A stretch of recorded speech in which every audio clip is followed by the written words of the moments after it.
नमस्कार, स्वागत है आपका एनबी न्यूज की खास पेशकश न्यूज नाउ में। आपके साथ मैं हूं अमीषा यादव।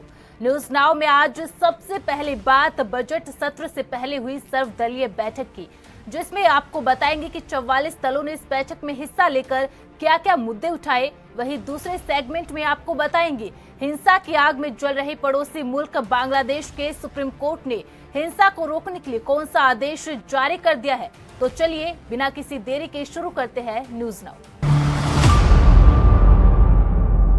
संसद का मॉनसून सत्र 22 जुलाई से शुरू हो रहा है। इससे पहले संसदीय कार्य मंत्री किरेन रिजिजू ने सर्वदलीय बैठक बुलाई। जानकारी के मुताबिक बैठक में इस बात पर सहमति बनाने की कोशिश हुई कि सदन में गतिरोध कम हो।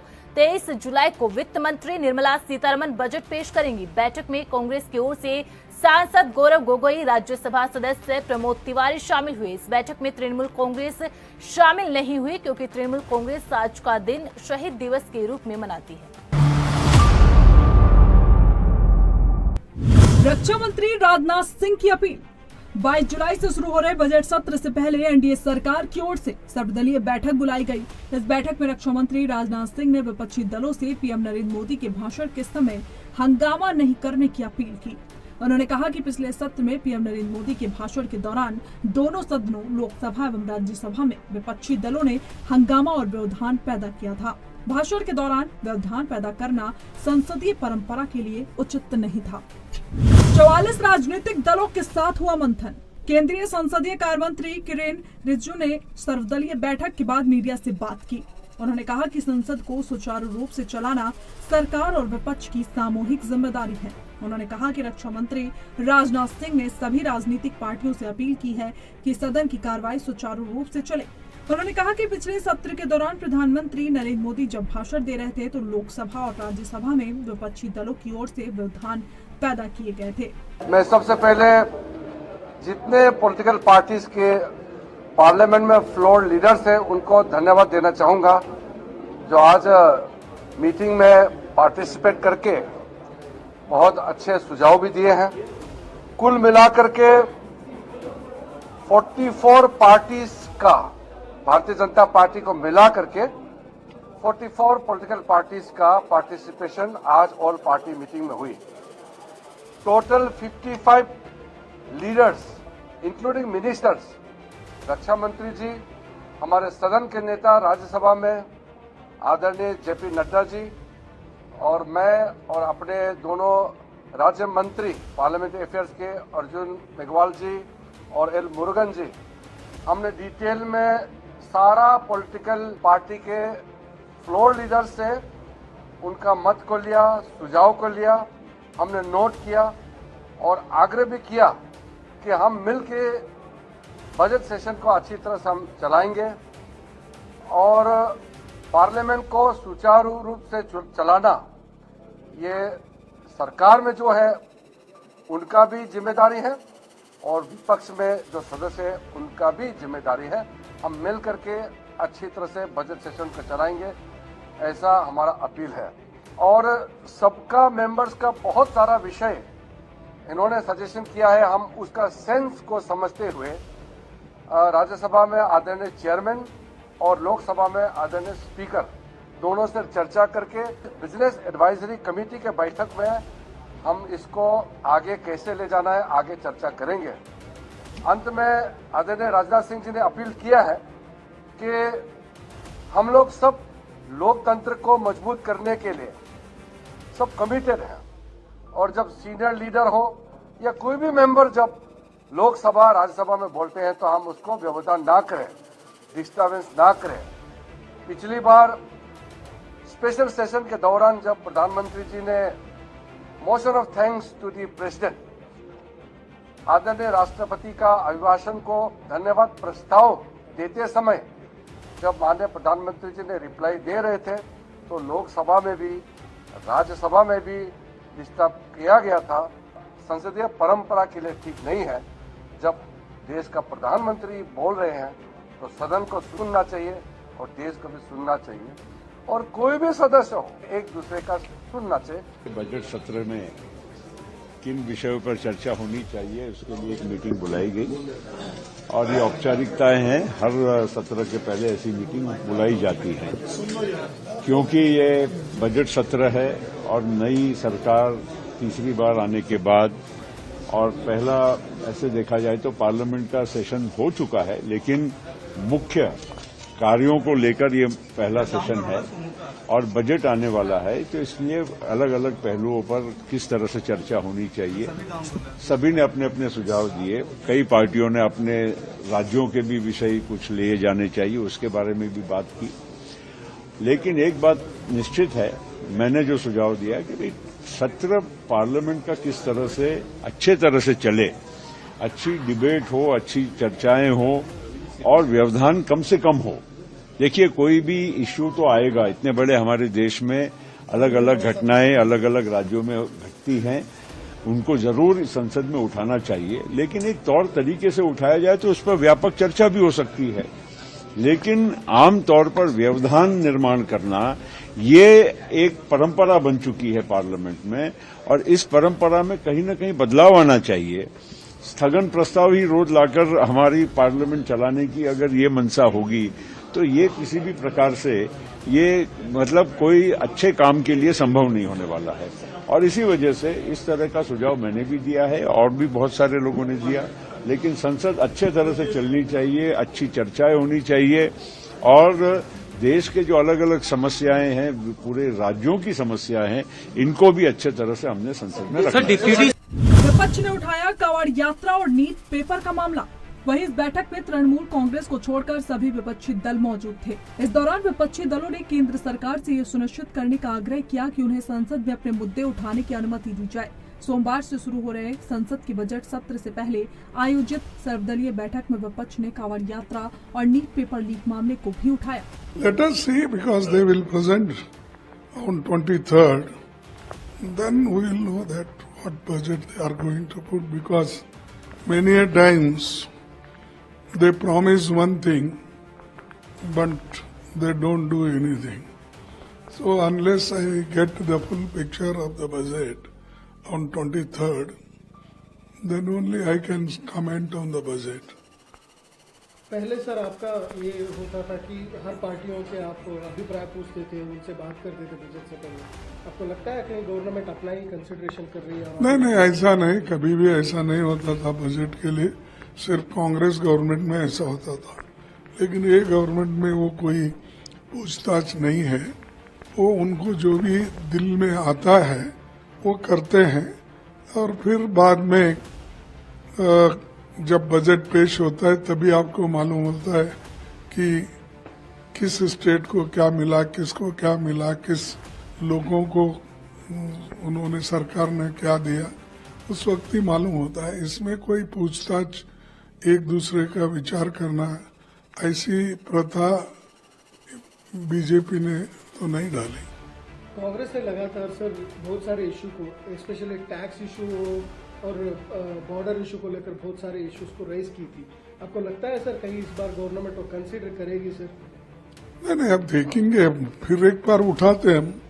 देखो, ये चीजें ऐसे होते हैं कि बार बार हम उठाना और लोगों के जो भी ग्रीवेंसेस है उसको सरकार के सामने रखना, और ये हमारा फर्ज होता है और इसलिए हम हमेशा कोशिश करते रहेंगे। अब सरकार अब इस बार क्या करेगी, कैसा करेगी, हम देखेंगे। देखिए, सबसे बड़ा मुद्दा तो ये है, भारतीय जनता पार्टी की सरकार जो एनडीए के साथ बैसाखी पे चल रही है, वो रोज संविधान, संवैधानिक मूल्यों, संवैधानिक परंपराओं की हत्या कर रही है। चाहे पार्लियामेंट में प्रो टर्म का हो, डिप्टी स्पीकर का हो। जिस तरह से मूर्तियां यहाँ से हटा दी गई अंबेडकर जी का, क्योंकि वो संविधान निर्माता थे, महात्मा गांधी की। जिस तरीके से संवैधानिक एजेंसियों का दुरुपयोग हो रहा है, महंगाई और बेरोजगारी सरकार के संरक्षण में बढ़ाई जा रही है।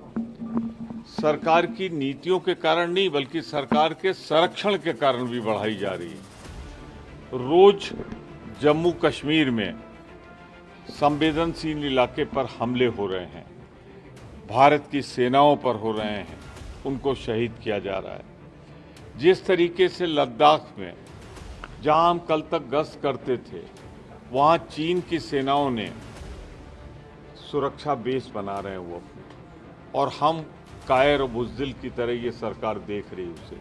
उत्तर प्रदेश में लोकसभा के चुनाव में बीजेपी की जो पराजय हुई, उससे बीजेपी वहां बिल्कुल सन्निपात की स्थिति में पहुंच गई।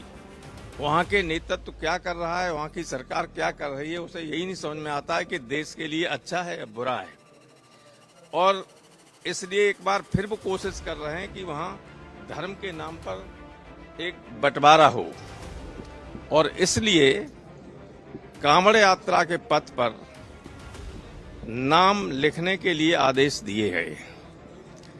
नाम तो आप जानते हो, नाम से मुसलमान पहचान लिया जाएगा, कोई उनकी दुकान से कोई खरीदेगा नहीं खरीदेगा भी, तो ये भी क्या गारंटी है कि उनका दुकान लुटने से बचेगी? ये क्या गारंटी है कि वहां दुकान पे खड़ा होने वाला व्यक्ति, उसके जीवन को खतरा होगा नहीं होगा? ये किसकी गारंटी है? यहाँ क्या आश्वासन मिला? आश्वासन यहाँ क्या देंगे? कोई आश्वासन ये तो पार्लियामेंट में उठाएगा ही, पार्लियामेंट में। ये 100% गलत है। ऑल पार्टी मीटिंग में कई सारे मुद्दे उठाए गए, और खास तौर से जांच एजेंसियों का जो दुरुपयोग हो रहा है विपक्ष के नेताओं पर, जिसकी सबसे ज्यादा भुक्तभोगी पार्टी आम आदमी पार्टी है।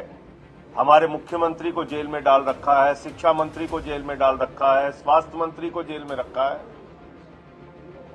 ये सारा मुद्दा ऑल पार्टी मीटिंग में हमने सामने रखा कि विपक्ष के नेताओं पर जिस तरह से ईडी का, सीबीआई का, इनकम टैक्स डिपार्टमेंट का दुरुपयोग हो रहा है, इस पे सरकार, ये पीएमएलए का जो एक ईडी को पूरी तरीके से दानवी ताकत दे दी गई है, इसको वापस लिया जाए और इन नेताओं पे जो कार्रवाई हुई है उसको खत्म किया जाए। दूसरा विषय, बजट को लेके मैंने दिल्ली का और पंजाब का इशू भी उठाया।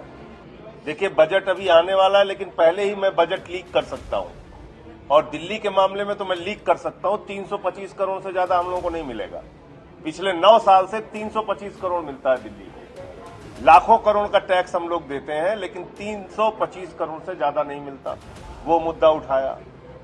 इसके साथ साथ जो आज की तारीख में एक बर्निंग इशू है कि आपने एक ऐसा फरमान जारी कर दिया जो हिटलर के शासन में होता था।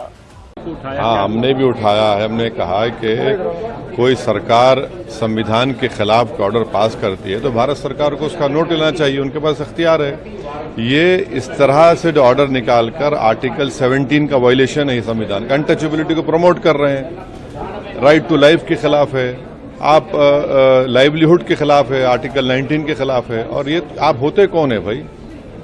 आप किस बुनियाद पर ऑर्डर निकाल रहे हैं? और आपके ऑर्डर निकालने से मुजफ्फरनगर इतने ढाबे और मुस्लिम एम्प्लॉयज को निकाल दिया गया है। जो मुसलमान के ढाबे थे वहां कोई जा नहीं रहा है खाना खाने के लिए। अब ये कहाँ रुकेगा? कल कोई मुसलमान बोलेगा रमजान में 30 दिन रोजे रखता हूँ, 15 घंटे में पानी नहीं पीता हूँ, पानी मत पिलाइए किसी को। ऐसा कर सकते क्या आप? और किस बुनियाद पर आपकी AFC को, मैकडॉनल्ड से इतनी मोहब्बत कैसा होगी आपको? उनको कहा जा रहा है क्या?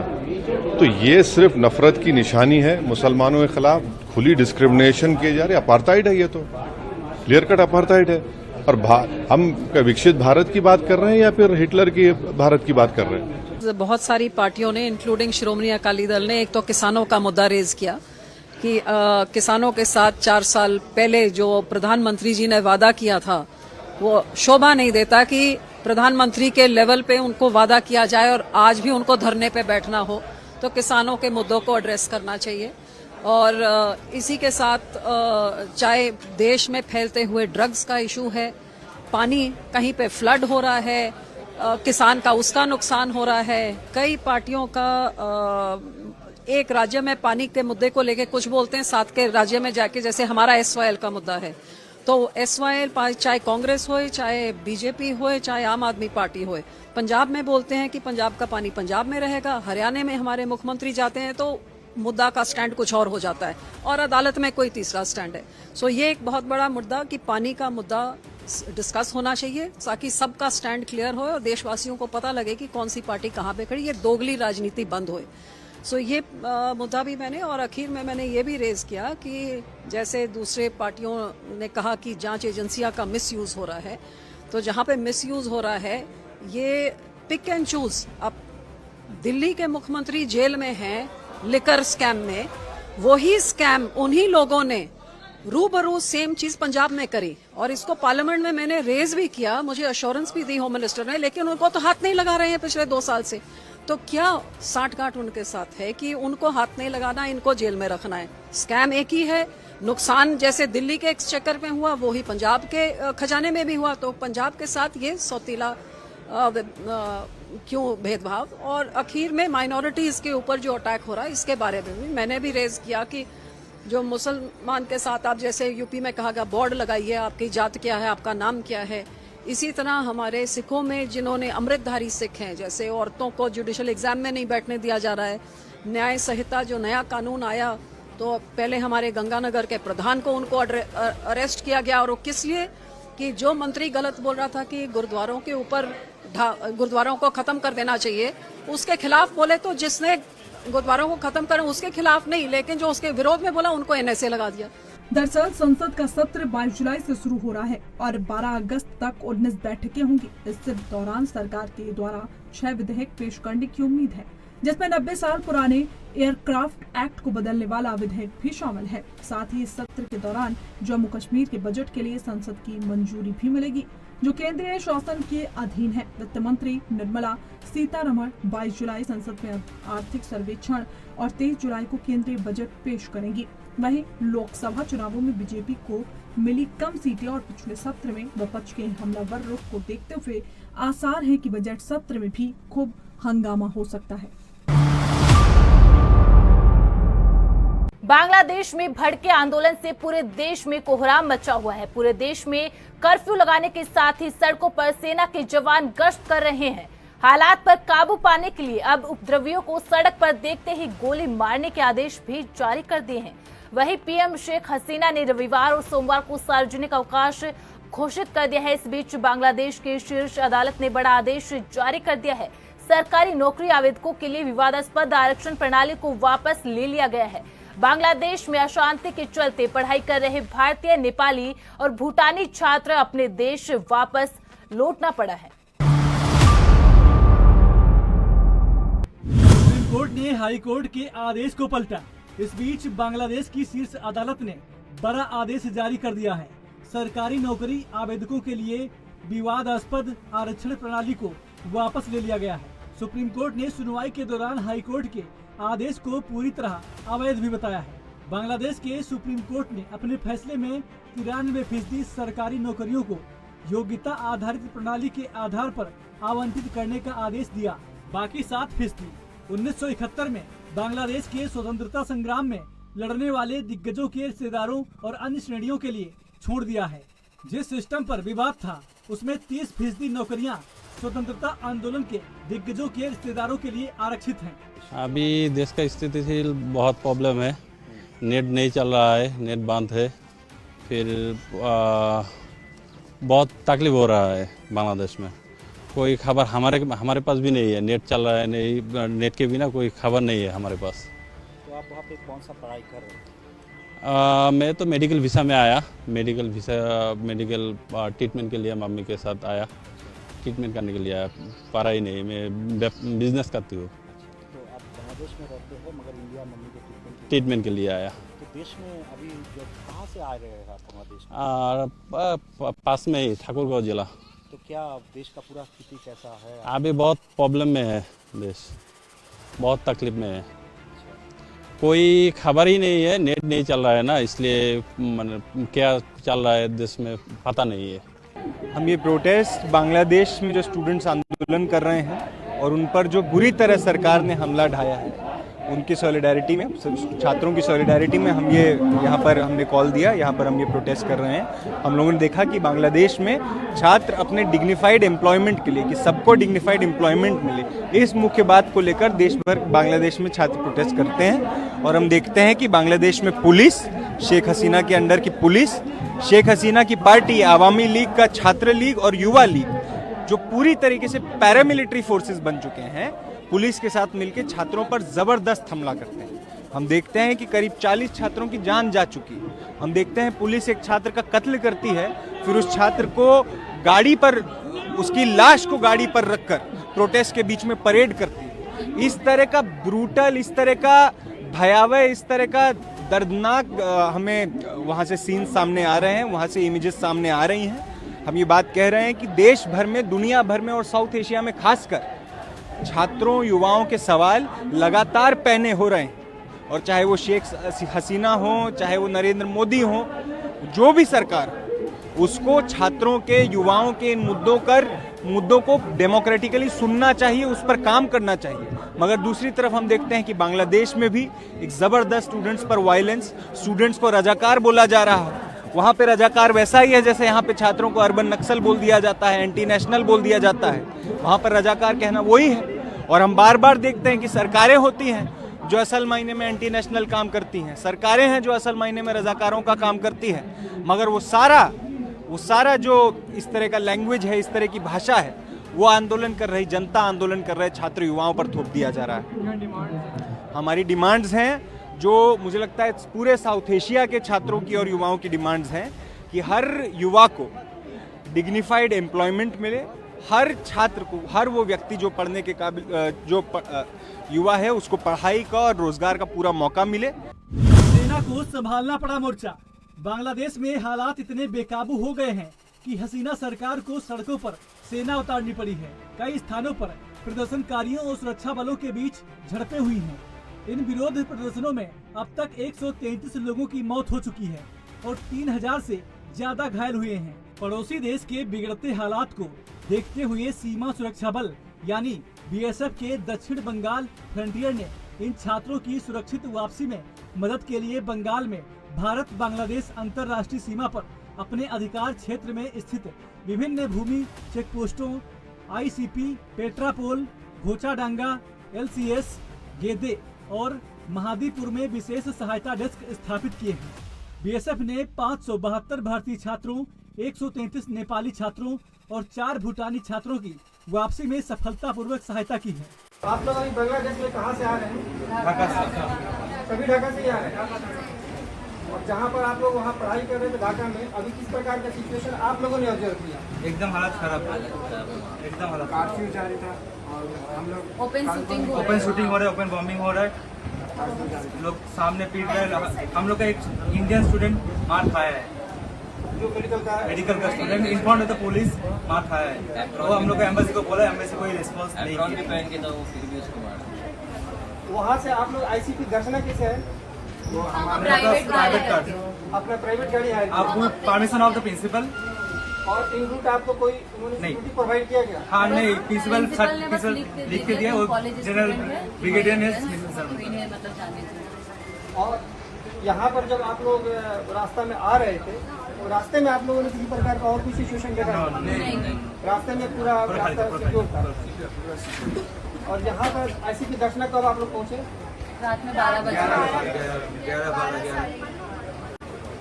सभी आप लोग एक ही गाड़ी में? हाँ नहीं, हम लोग 10 गाड़ी एक साथ, एक ही कॉलेज से आ रहे हैं हम लोग। मिनी बस किया था हमने। ये आईसीपी जब दर्शना में आ गए तो हम लोगों ने रात में भी अप्रोच किया था। हाँ। तो बीजेपी ने आप लोगों को वहाँ पे कोई, हम लोग को सेटअप दिया था उधर रहने के लिए, सेफ्टी। उनका बिहेवियर ठीक था आप लोगों की तरफ? वहाँ पे भी आप लोग इनसिक्योर नहीं फील? नहीं, हमें गार्ड देके, मतलब लेके वो ऑडिटोरियम देके गए। अच्छा। फिर आते टाइम भी उधर भी गार्ड देके रखे थे रात को। चलो अल्टीमेटली अभी आप लोग इंडिया में आ गए, एचएस गेदे पे पहुंच गए। अभी आप लोग कैसा फील कर रहे हैं? Thank you very much. ठीक है। मेघालय के सीएम संगमा का बयान। वहीं भारत में बांग्लादेश से लौट रहे लोगों पर मेघालय के मुख्यमंत्री कानराड संगमा ने कहा कि राज्य के 63 छात्र बांग्लादेश से सुरक्षित वापस आ गए हैं, जहां सरकारी नौकरियों में कोटा प्रणाली को लेकर हिंसक विरोध प्रदर्शन हो रहे हैं। Yeah, so obviously we are aware that the situation in Bangladesh is, a localized kind of a problem in terms of the different issues that was raised because of the reservation that was there, in terms of 30% reservation that was meant for armed forces and all. So those concerns and all this came up, and obviously it has taken a political turn as well as slightly complicated law and order turn. So it's very unfortunate, number one, it shouldn't. And obviously there are a lot of students from many parts of the world who are in fact studying there, so therefore a lot of the students have been affected. But as soon as we got this information, we have immediately moved into action, and almost close to about 405 students from India have been evacuated from Bangladesh through Dauki. And out of them, about 80 are from our state of Meghalaya itself, and then the rest are from other parts of the state, of the country. We also have the students from Bhutan and Nepal also were there, and some tourists who were stuck, who again crossed the border from Dauki side. So the movement is on. We have already got our nodal officers here in the state, as well as we are in touch with the Indian embassy in Dhaka. विदेश राज्य मंत्री ने हालात पर जताई चिंता। उधर बांग्लादेश में चल रहे विरोध प्रदर्शन पर विदेश राज्य मंत्री कीर्ति वर्धन सिंह ने उम्मीद जताई कि वहां की सरकार जल्द ही इस मामले को सुलझा लेगी। उन्होंने यह भी कहा कि वर्तमान स्थिति चिंताजनक है और छात्रों के मुद्दों को हमेशा सुना जाना चाहिए। देखिए, बड़ा चिंताजनक विषय है। छात्रों की हमेशा जो बातें हैं, जो प्रॉब्लम्स हो, वो सुननी चाहिए। और मुझे पूरा यकीन है कि बांग्लादेश की जो सरकार है, कई बार से सरकार बनी है, वहाँ के जो हमारे प्रधानमंत्री जी हैं, बहुत ही अनुभवी प्रधानमंत्री हैं। लोगों का जनमत उनको एक बार नहीं कई बार प्राप्त हो चुका है, और ये लोग अपने इस आंतरिक मसले को लोग बैठ के बहुत जल्दी हल हो जाता है। उसमें हमें पूरा विश्वास है इस बात का। आपकी सरकार जो आपके भारतीय बच्चे वहाँ उनके लिए बता रहे हैं कि हम आपकी उनको यहाँ लाने का प्रयास किया जा रहा है। उसमें कोई दो राय नहीं है कि अगर हमारे भारतीय नागरिक या बच्चे हैं, उनको सुरक्षित यहाँ लाया जाएगा। उसमें कोई ऐसी बात ही नहीं है। क्या मानते हैं कोटा सिस्टम है उसको खत्म हो जाना चाहिए जिसका विरोध किया जा रहा है? देखिए, हर जगह की अपने अपने पॉलिटिकल प्रायोरिटीज होती हैं।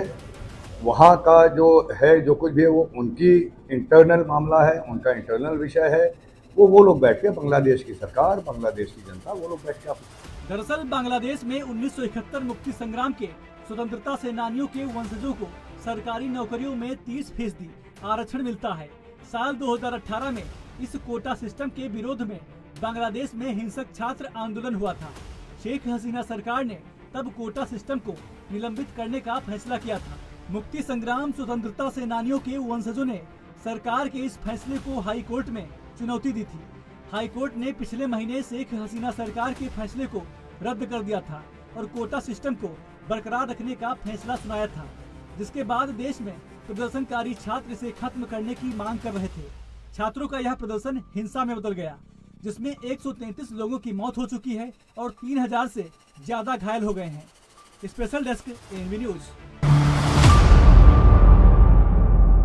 न्यूज नाउ में फिलहाल इतना ही। मुझे दीजिए इजाजत। आप बने रहे एएनबी न्यूज के साथ। नमस्कार।